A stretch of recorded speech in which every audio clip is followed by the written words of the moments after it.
నమస్తే, నేను మీ Pramila. Welcome to వంట సాగరం. వంట సాగరంలో ఇవాళ మన రెసిపీ వచ్చేసి బొంబాయి రవ్వ ఉప్మా. ఈ ఉప్మాని సింపుల్గా టేస్టీగా ఎలా తయారు చేసుకోవాలో నేను ఈ వీడియోలో చూపించబోతున్నాను. రెసిపీని ఎండ్ వరకు చూసి ఎలా ఉందో కామెంట్ చేయండి. నచ్చితే కంపల్సరీ లైక్ చేసి షేర్ చేయండి. అలాగే మన ఛానల్ కూడా సబ్స్క్రైబ్ చేసుకోండి. కోసం ఒక గ్లాసు బొంబాయి రవ్వను తీసుకోండి. ఒక చిన్న అల్లం ముక్కని అలాగే ఒక పచ్చిమిర్చిని ఈ విధంగా కట్ చేసుకొని రెడీ చేసుకోండి. దీనికోసం స్టవ్ మీద ఒక ప్యాన్ పెట్టుకొని దానిలో 1 టేబుల్ స్పూన్ ఆయిల్ యాడ్ చేసుకోండి. ఆయిల్ హీట్ ఎక్కిన తర్వాత 1/2 టీ స్పూన్ ఆవాలు, 1 టీ స్పూన్ మినపప్పు, 1 టీ స్పూన్ పచ్చెనగపప్పుని యాడ్ చేసుకోండి. ఇవి కొద్దిగా కలర్ చేంజ్ అయిన తర్వాత పచ్చిమిర్చిని యాడ్ చేసుకోండి. తర్వాత అల్లం ముక్కను ఈ విధంగా గ్రేట్ చేసుకొని యాడ్ చేసుకోండి. గ్రేటర్ లేకపోతే చిన్న చిన్న ముక్కలుగానైనా కట్ చేసుకొని యాడ్ చేసుకోవచ్చు.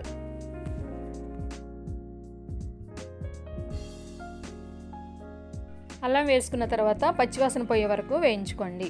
తర్వాత కొద్దిగా కరివేపాకుని యాడ్ చేసుకోండి.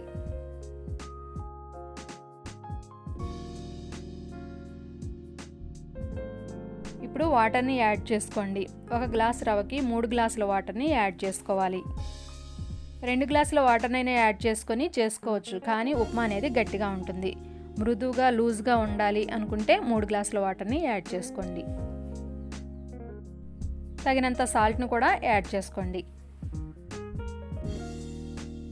ఇప్పుడు దీనికి మూత పెట్టుకొని మనం పోసిన ఎసరు ఒక పొంగు వచ్చే వరకు మరిగించుకోవాలి. మనం పోసిన ఎసరు ఈ విధంగా మరుగుతున్నప్పుడు ఉప్మా రవ్వని యాడ్ చేసుకోవాలి. ఉప్మా రవ్వ పోసుకునేటప్పుడు కొద్దిగా పోసుకుంటూ బాగా కలుపుకుంటూ ఉండాలి. ఈ రవ్వ ఒకే చోట పడిందంటే గడ్డలుగా తయారయ్యే అవకాశం ఉంటుంది, కాబట్టి అక్కడక్కడ పోసుకుంటూ కలుపుకుంటూ ఉండండి.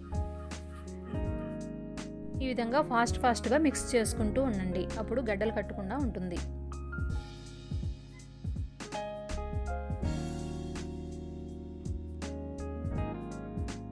మీడియం ఫ్లేమ్లో ఉంచుకొని ఈ విధంగా 2 నిమిషాల పాటు కలుపుకుంటూనే ఉండండి.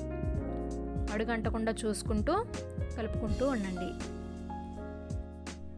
రవ్వ యాడ్ చేసిన తర్వాత 5 నిమిషాల్లో ఈ ఉప్మా అనేది తయారైపోతుంది. దీన్ని అప్పటి వరకు కూడా అడుగంటకుండా కలుపుకుంటూనే ఉండండి.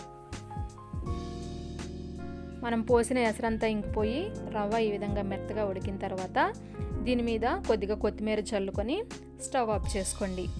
ఎంతో రుచికరమైన బొంబాయి రవ్వ ఉప్మా రెడీ.